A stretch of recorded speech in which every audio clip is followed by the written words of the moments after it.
Good morning, students. How are you all? I hope you all are doing great, healthy, and safe. Today we will begin chapter 8, that is the first empire in India. So let's see the chapter in a nutshell. The prevailing situation, the Mauryan Empire, the edict of Ashok, Alexander's invasion and defeat of the king Porus, the reign of Ashok, the administration, the end of the Mauryan Empire. ये सारी study करने वाले हैं इस chapter में. So let's get started. The kings of late Vedic age. जो late वैदिक as के जो किंग थे वो एक राज पर कंट्रोल करते थे और फिर अपने कंट्रोल को बढ़ाते थे और अपने एरिया को बढ़ाते थे.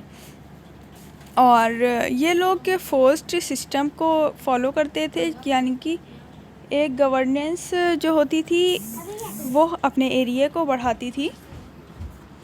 ठीक है. जो 3rd सेंचुरी बीसी की जो 3rd सेंचुरी बीसी में क्या हुआ था कि जो विनिंग की जो आर्ट थी एक किंगडम के ऊपर, ठीक है, वो यहाँ पर आई थी. यानी कि जो दो राज्यों में लड़ाई होती थी, जो इस पर जो जीत जाता था उसी का दोनों राज्यों पर कब्ज़ा हो जाता था. इस चैप्टर में हम लोग स्टडी करेंगे फर्स्ट एम्पायर, फर्स्ट शासक के बारे में. ठीक है, इंडिया के फर्स्ट शासक कौन थे. The prevailing situation by 323 BC में मगध में इंडियन किंगडम जो था वो हो नंदा नाम के किंग देखते थे, जो कि अनपॉपुलर थे, लोगों के बीच में मशहूर नहीं थे. ठीक है. और जो किंगडम था वो हो बहुत बड़े एरिया में था, तो उन्हें कंट्रोल करना भी मुश्किल था. लोग वो उन्हें कंट्रोल नहीं कर पाते थे और लोगों का जो फेथ था, जो विश्वास था अपने रूलर पर, अपने शासक पर, वो नहीं था. ठीक है.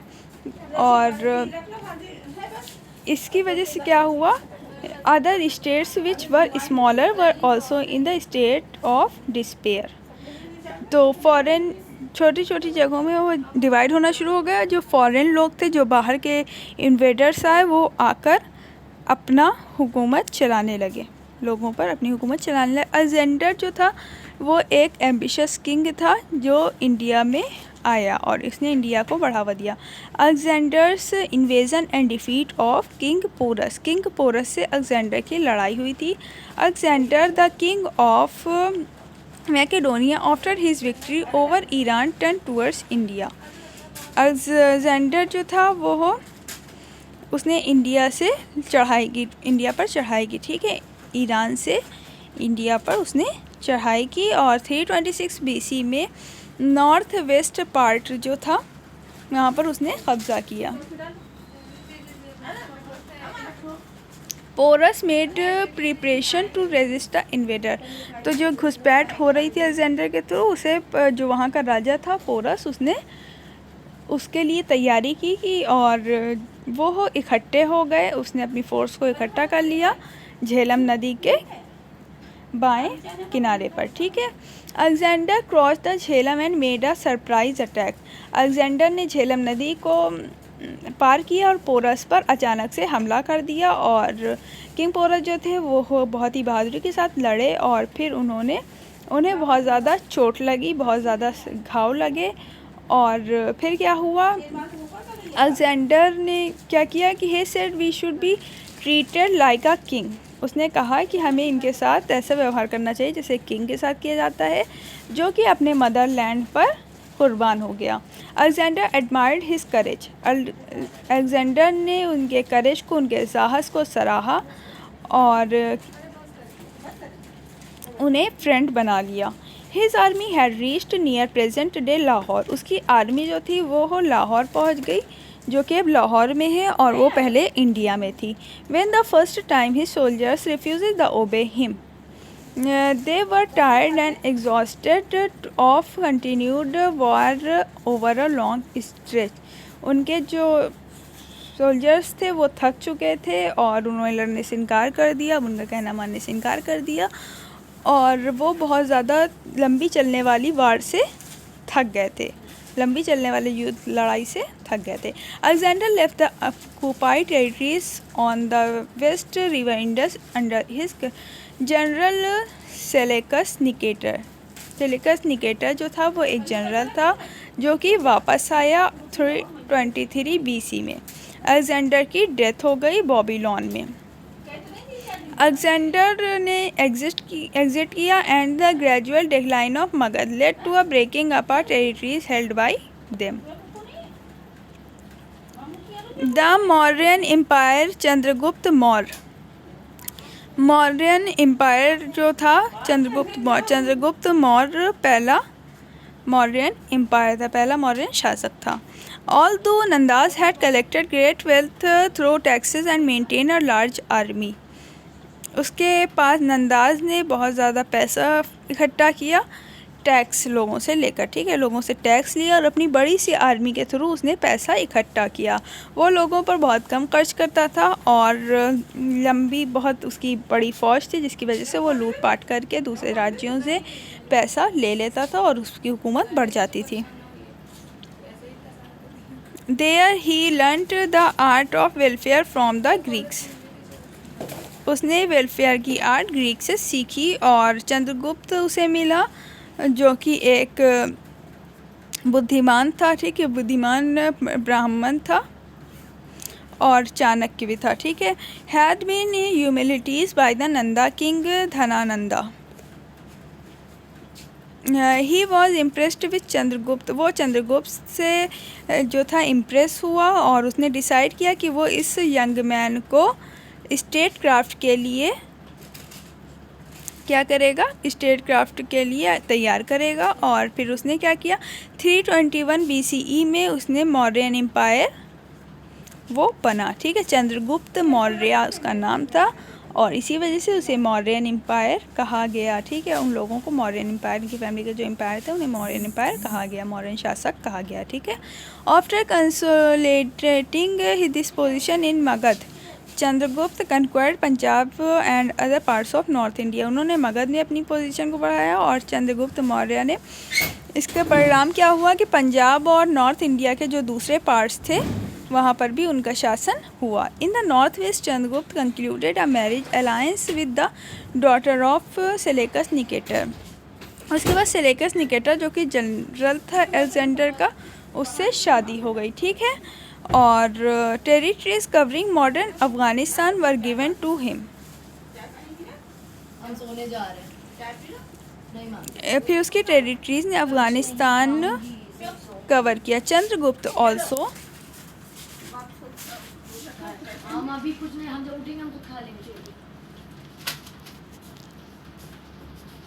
कंक्वायर्ड many,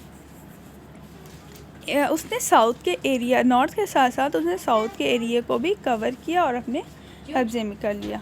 his empire stretched beyond the Vindhyas of the deacon.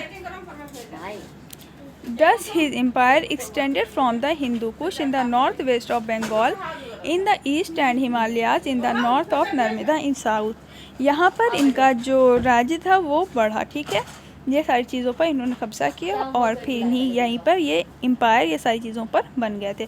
Chandragupta probably ruled from 24 years तक चंद्रगुप्त मौर्य जो शासन था वो रहा। उन्होंने जैन धर्म को अपनाया था, ठीक है, वो महावीर से इम्प्रेस हुए और महावीर के फॉलोअर बन गए थे। और फिर जब उनकी डेथ हुई तो वो जैन स्पिरिचुअल ट्रेडिशन को, परंपरा के जो उनकी आत्मिक परंपराएं थी वो सब इन्हीं के अकॉर्डिंग, जैन धर्म के अकॉर्डिंग हुई। फिर आता है बिंदुसारा।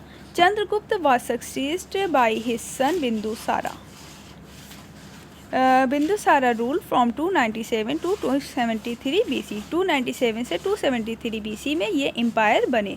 ये चंद्रगुप्त के बेटे थे। He was also a great conqueror the extended the empire from the Hindu Kush in the west of to Bengal in the east of and from the Himalayas in north to Narmada in the west of Pataliputra in central India, ठीक है, यहाँ पर ये empire थे। Reign of Ashok. Ashok, the son of Bindusara, within 7 years of taking over a reign of empire, decided to annex Kalinga, and there was a civil war between the two in 261 BC.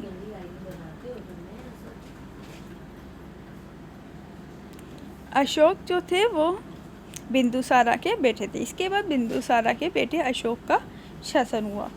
और अशोक जो थे वो कालिंगा से लड़े और कालिंगा की army जो थी वो हार गई और अशोक की आर्मी विन हो गई। ठीक है, लेकिन वहाँ पर बहुत ज़्यादा लॉस हुआ, लोगों की लाइफ का लॉस हुआ, बहुत सारे लोगों ने अपनी लाइफ से हाथ धो दिया। 1 लाख पीपल दोनों साइड के मरे। ठीक है, तो दया रिवर जो थी वो पूरी रेड हो गई थी लोगों के खून से। जब अशोक ने देखा, अशोक वहाँ पर जहाँ पर लड़ाई हुई थी वहाँ पर टहल रहे थे, तो उन्होंने देखा कि इतना ज़्यादा लोगों का नुकसान हुआ है, लोगों को इतने ज़्यादा घाव हुए हैं, लोगों को इतनी ज़्यादा डेथ हुई है। तो ये सब देख के उन्होंने सोचा कि अब मैं लड़ाई नहीं करूँगा और किसी को मैं नहीं मारूँगा। उन्होंने बुद्धिस्ट को अपना लिया। ठीक है, नेक्स्ट है Ashok Dhamma. Dhamma is a Prakrit word for the Sanskrit from Dharma. Dhamma जो है एक संस्कृत वर्ड धर्मा से लिया गया है, जिसका मतलब है religious duty. Ashok gave up the policy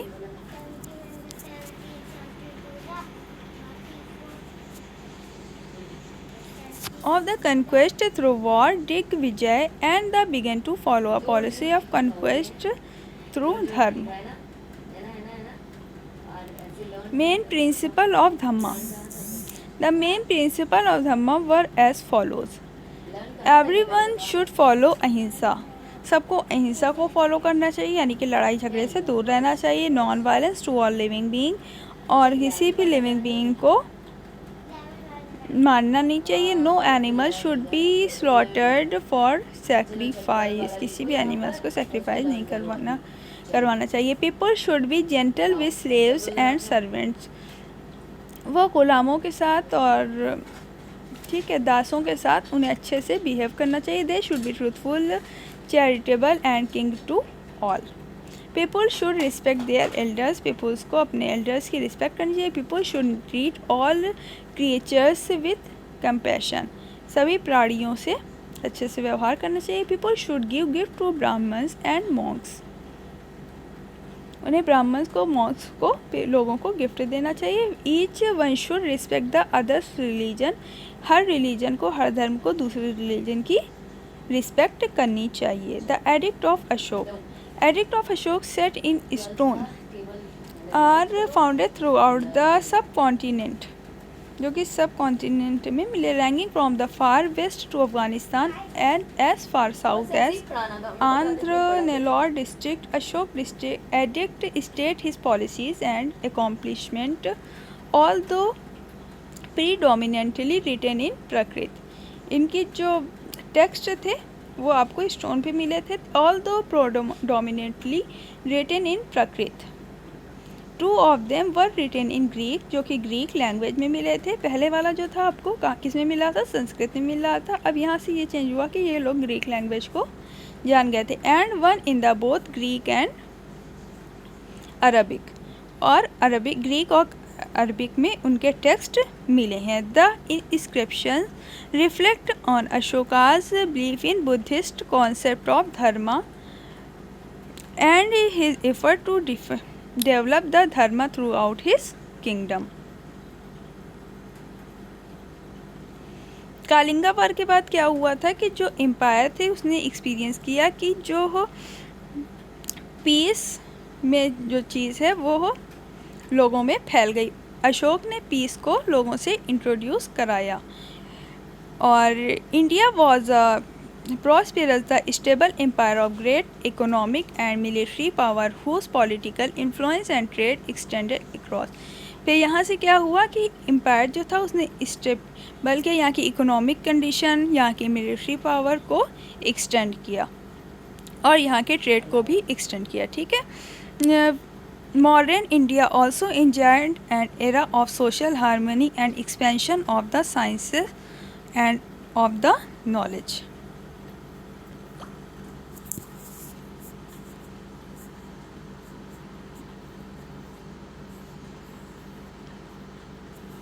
The administration. The modern empire was vast and it was necessary to have a sound administration to manage the people of such a vast kingdom। इनके kingdom जो थे वो बहुत बड़े थे, क्योंकि ये अभी तक क्या हो रहा था कि लोग एक दूसरे के किंगडम पर वार करते थे और वार के थ्रू क्या करते थे, कब्ज़ा कर लेते थे। तो उनके बहुत बड़े बड़े किंगडम थे, ठीक है। तो इस पर साउंड एडमिनिस्ट्रेशन चलता था और इसी से ये लोगों को मैनेज करते थे। The needs of money for maintaining a huge army and expenditures on the development of the state were high. The administration was organized and is believed to be based on the guidance of Chanakya जो था, ठीक है। The political setup. The king had the supreme powers. He was advised by his ministers known as the Mantri Parishad. The governance of the state had different sections like security, revenue, treasury, etc. These were controlled and managed by person appointed by the rulers. यहाँ पे क्या हुआ था कि एक यहाँ से setup बन गया था, यहाँ पे डिफरेंट विभाग बन गए थे जिसमें अलग अलग मंत्री जो थे वो वहाँ पर रहते थे और उसे मंत्री परिषद बोला गया, वो उसे मैनेज करते थे। Provinces. The empire was divided into provinces. These were under the control of governors who were princes from the royal family and called kumars. जो प्रिंस होते थे उन्हें कुमार बोला जाता था। The provinces had strict and districts has many villages under them.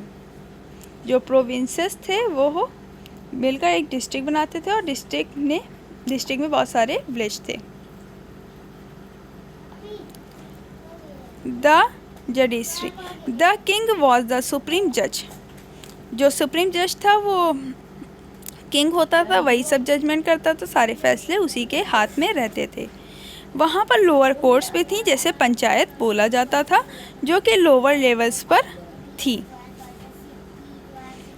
और common man को जो किंग था वो उससे ही एड्रेस करता था।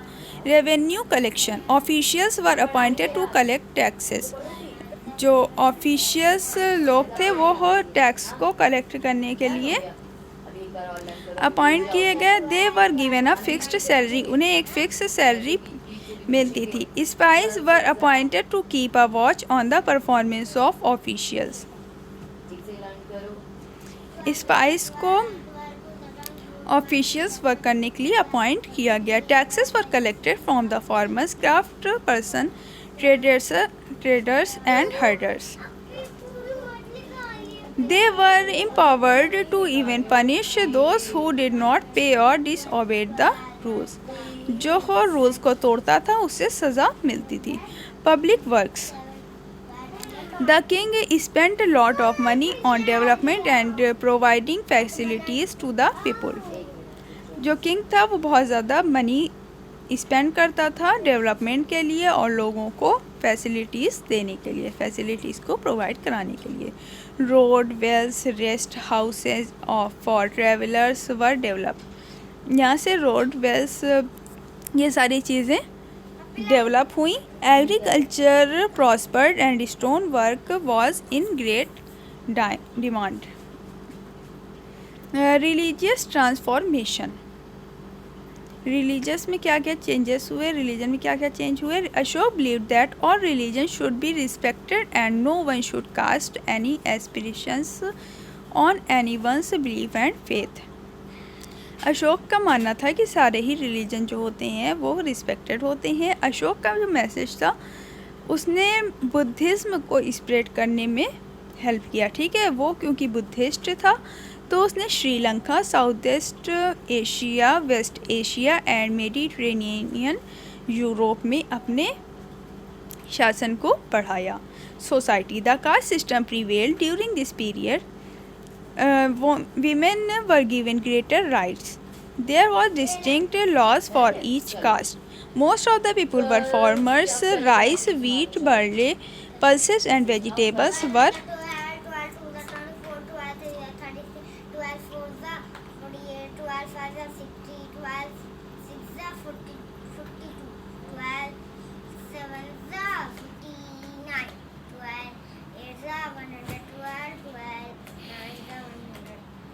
cultivated. Dams and canals were constructed, irrigation was done from Sudarshan Lake at Gujarat. King Ashok paid attention to environment and consumer rights. ये सारी चीज़ें, ये सारे एडवांटेज अशोक के आने के बाद से हुए। एग्रीकल्चर के बाद people follow trade and industry, व्यापार करते थे और उसके बहुत सारे अलग अलग ऑक्यूपेशन थे। There were both inland and overseas trade, weights and measurement were standardized. There were trade relation with Central Asian and Middle East. Art and architecture. Many monolithic pillars were erected by Ashok which had inscriptions on them. The famous pillar at the Sarnath Varanasi, ये देखिए ये स्तूपा सारनाथ में है, ठीक है।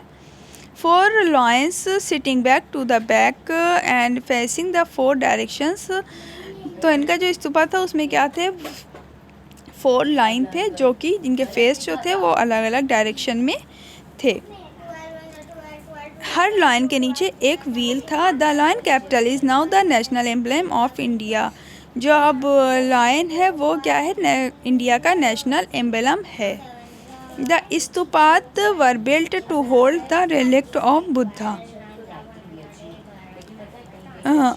बुद्धा के लिए ये सब स्तूपा बनाया गया था। King Ashok built viharas which were used to monasteries where Buddhist monks used to stay. The Mauryan army जो थी उसमें इन्फेंट्री, कैवलरी, एलिफेंट्स और कैरियट्स थे। द सेनापति was the head of the army, सेनापति आर्मी का हेड होता था। The army was equipped with Bhoj, arrows, swords and shields. ये सब उनके तीर, तलवारें, उनके आर्मी के औजार थे जिसका वो यूज़ करते थे वार में, ठीक है। The army had 6 lakh infantry and 30,000 cavalry and 9,000 war elephants and 800 carriers. The army was well trained and regularly paid. Army को सैलरी मिलती थी हर महीने और वो बहुत अच्छे से ट्रेंड किए हुए थे। The Mauryans had a good and efficient spy system. The king used to spies to gather public opinion on important issues. वो गैदरिंग करता था और पब्लिक से ओपिनियन लेता था, ठीक है, उनके विचार भी लेता था जो कि इम्पॉर्टेंट इश्यूज़ होते थे, ठीक है। मॉडर्न की जो डिक्लाइन हुई है, इनका जो ख़त्मा हुआ है वो कैसे हुआ है, ये कैसे ख़त्म हुए हैं, कैसे गए हैं। Mauryan empire began to disintegrate after the death of Ashoka in 232 BC। Mauryan empire जो थे उनकी शुरुआत हुई अशोक के डेथ के बाद से 232 BC में, ठीक है।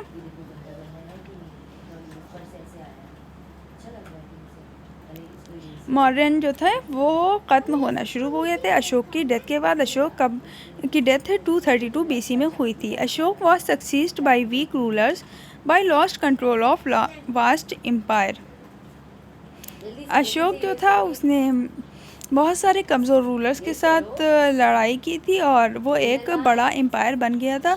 Revenue collection decline and the governors of distant provinces declared the provinces independent. अब वो इंडिपेंडेंट रहना चाहते थे, स्वतंत्र रहना चाहते थे। The officers became corrupt, officers जो थे वो करप्शन करने लगे थे और रोड जो थी वो नेग्लेक्टेड हो गई थी, which affected trade and communication. Road ख़राब हो गई थी जिसकी वजह से उसका असर व्यापार पर पड़ता था और लोगों के आने जाने पर पड़ता था। और बृहदारथ was the last ruler who was killed by the commander-in-chief of his army Pushyamitra Shunga in 185 BC. बृहदारथ जो था वो लास्ट रूलर था, लास्ट शासक था जो कि अपने ही कमांडर इन चीफ से मारा गया था, ठीक है, 185 BC में। With this the Mauryan empire come to the end. इसके बाद से मौर्यन ख़त्म हो गए थे, डेक्लाइन हो गए थे।